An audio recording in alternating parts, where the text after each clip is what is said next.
सुप्रभात प्यारे बच्चों, आपकी मनीषा मैम आपके साथ कुछ नई बातें करने के लिए आ गई।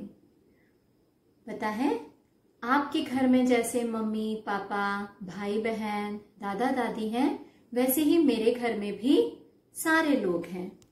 और त्योहार के समय तो और भी सारे रिश्तेदार हम एक साथ आ जाते हैं, जैसे माँ, पिताजी, दादाजी, चाचा चाची भी आ जाते हैं। उसके बाद में मेरे बेटा और बेटी भी हैं साथ में। तो इस तरह से हम बहुत सारे लोग एक साथ बहुत अच्छे से समय बिताते हैं। आज मैं आपको मेरे परिवार के ऐसे अलग अलग सदस्यों के बारे में, रिश्तों के बारे में क्यों बता रही हूँ, क्योंकि आज मैं जो विषय आपसे डिस्कस करने वाली हूँ वो है हमारा व्याकरण का लड़की और लड़का, स्त्रीलिंग और पुल्लिंग।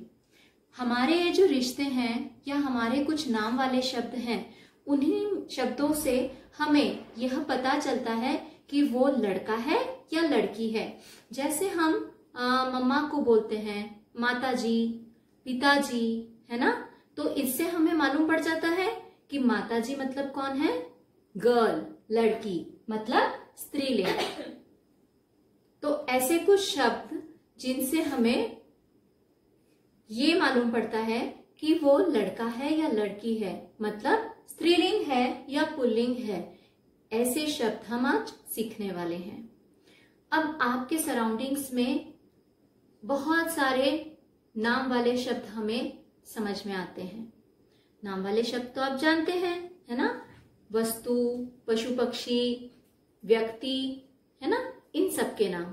और इन सभी के नामों में से हम ये जान सकते हैं कि वो लड़का है या लड़की है। जैसे आपने इंग्लिश में सीखा है ही ग्रुप, शी ग्रुप, है ना, मैस्कुलाइन और फेमिनाइन। ठीक है, तो आज हम यही सीखेंगे। अब हम ये स्त्रीलिंग और पुल्लिंग के और भी दूसरे शब्द जानते हैं। जैसे मैंने अभी आपको बताया माता, और इसका पुल्लिंग क्या होगा? पिता। अब जब माता बोला जाता है या लड़की, और इसका पुल्लिंग क्या होगा? लड़का, अपोजिट जेंडर। तो हमारे माइंड में, हमारे सोचने में एक ऐसी इमेज आ जाती है, ऐसा एक चित्र आता है, माता मतलब जिनके लंबे बाल हों, चोटी पहनती हों, बिंदी लगाती हों, है ना, ये होती है माता या लड़की।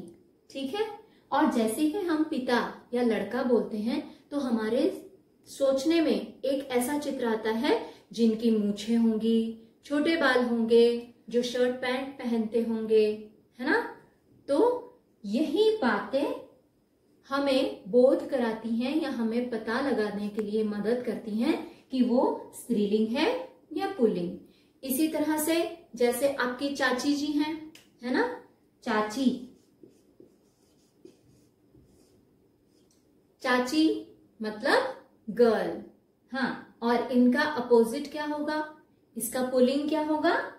चाचा।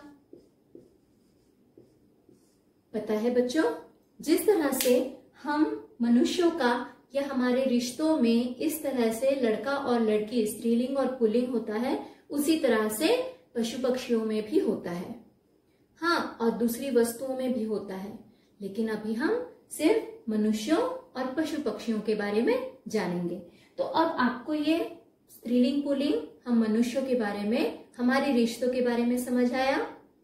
माता, उसका पुल्लिंग होगा पिता, लड़की लड़का, चाची चाचा, उसी तरह से दादाजी दादी जी, नाना जी नानी जी, है ना। अब हम पशु पक्षियों में स्त्रीलिंग और पुल्लिंग, लड़का और लड़की कैसे समझेंगे। जैसे शेर, है ना,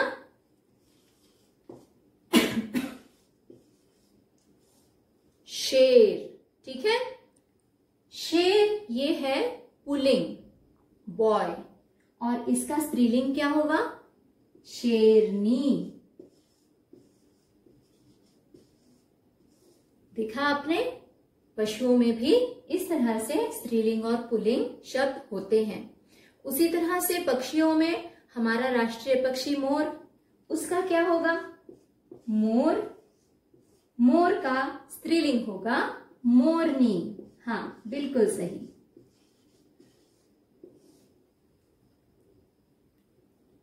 और आगे हम जाने, जैसे चूहा। चूहा ये है लड़का, पुल्लिंग, और इसका स्त्रीलिंग या लड़की वाला शब्द क्या होगा? चूहिया। तो इस तरह से और भी पशुओं में भी और पक्षियों में भी बहुत सारे स्त्रीलिंग और पुल्लिंग शब्द होते हैं। अब हम आगे ये जानेंगे कि हम इन्हें हमारे वाक्यों में कैसे प्रयोग में लाएं। तो वाक्यों में इनका कैसे प्रयोग करेंगे हम? मैं वाक्य लिख के आपको बताती हूं। डैश दूध देती है। यहां आपको दो ऑप्शन भी मिल रहे हैं, गाय या बैल।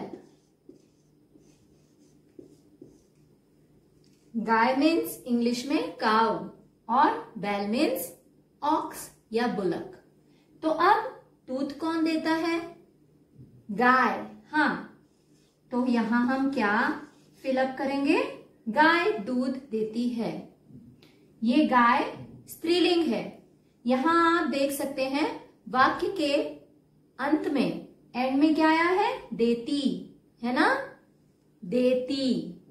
तो इसी तरह से कई बार हम वाक्यों को देखकर कि वाक्य में कैसे शब्द प्रयोग में आए हैं, हम इससे भी डिसाइड कर सकते हैं। हम ये सोच सकते हैं कि यहाँ पर स्त्रीलिंग शब्द आएगा या पुल्लिंग शब्द आएगा, है ना? अब गाय और बैल ये एक दूसरे के अपोजिट जेंडर हैं। गाय स्त्रीलिंग शब्द है और बैल पुल्लिंग शब्द है। उसी तरह से एक और हम वाक्य लिख के देखते हैं। एक वाक्य ऐसा जैसे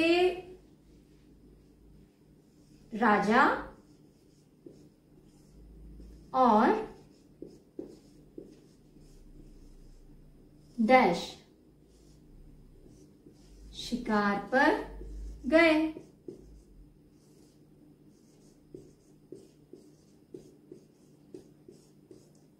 राजा और इसका स्त्रीलिंग शब्द क्या होगा?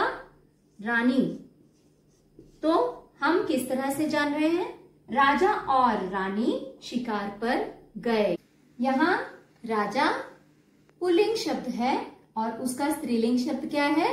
रानी, है ना? और एक उदाहरण मैं आपको देती हूं।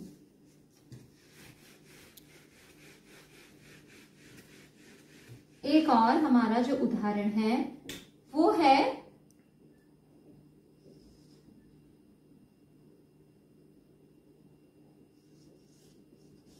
अमन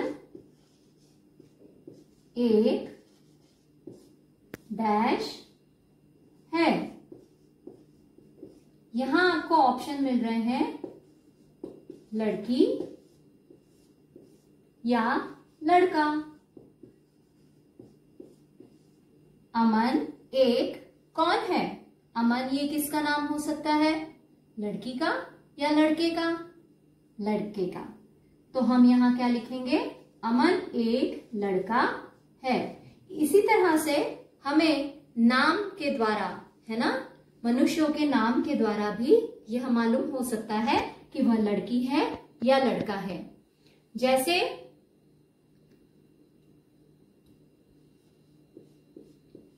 राधिका। राधिका ये किसका नाम लगता है आपको?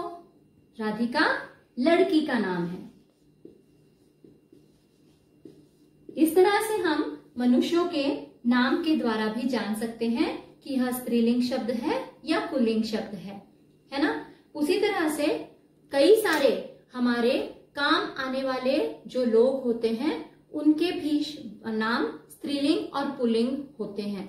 जैसे धोबी जो कपड़े धोते हैं, आयरन करते हैं हमारे कपड़ों को, तो जो बॉय होता है वो होता है धोबी, और उसका स्त्रीलिंग शब्द गर्ल क्या होता है?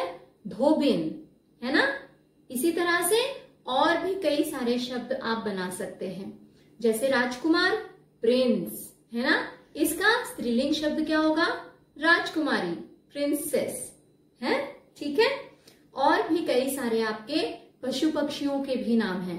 जैसे तोता, तो उसका स्त्रीलिंग शब्द होगा तोती। उसी तरह से चीड़ा मतलब गर्ल, बॉय, और उसका गर्ल क्या होगा? चिड़िया। जैसे चूहा, और उसका स्त्रीलिंग शब्द क्या होता है? चूहिया। मोर, मोरनी, शेर, शेरनी, माता, पिता, है ना। तो अब जैसे आपने इंग्लिश में ही ग्रुप और शी ग्रुप लर्न किया है, उसी तरह से आपको हिंदी का भी पुल्लिंग और स्त्रीलिंग शब्द याद करना है। तो बच्चों, इसी तरह से आप भी और नए नए शब्द जानिए और अपना कार्य पूरा कीजिए।